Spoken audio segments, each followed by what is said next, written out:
Amici di Directa Sport, siamo a Usini, benvenuti al Peppino Sau. Da qui la voce di Mauro Garau e le imprescindibili immagini di Mauro Farris si apprestano a raccontarvi Torres Marcon. È la 19ª giornata del campionato di Serie B di calcio femminile, girone B.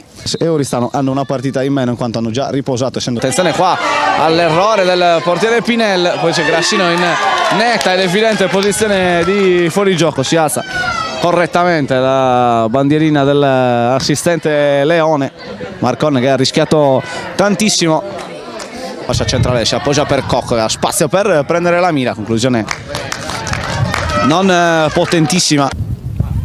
L'esterno destro del Marcon, la palla sul secondo palo per il tap-in, ha segnato il Marcon.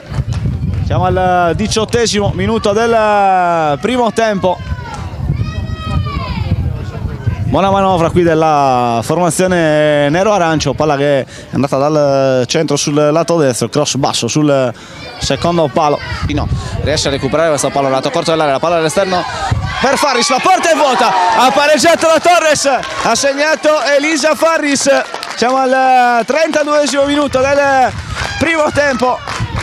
L'iniziativa di Grassino sull'out di destra che recupera questo pallone, poi l'assist con l'esterno. Pinel non perfetta nell'uscita, Farris ha trovato il tap-in e vale il quarto gol nel campionato di Elisa Farris.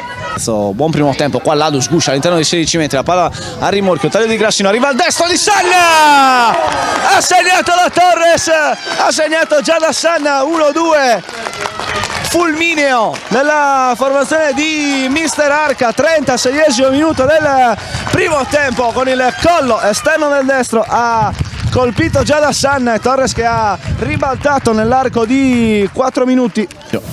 La formazione veneta, calcio di punizione di Ghezzo sul secondo palo, traiettoria insidiosa. Il servizio di Sanna per Ladu, si butta dentro Farris che gode di una discreta libertà, il cross è proprio per il numero 15, arriva il colpo di testa di Farris, ottima ripartenza della Torres che aveva sfruttato una disattenzione. Attenzione a questa calcio di punizione per il Marcon, palla lunga sul secondo palo che sfila, il tocco di Roncato, chiusura provvidenziale in scivolata di Alessia Leda.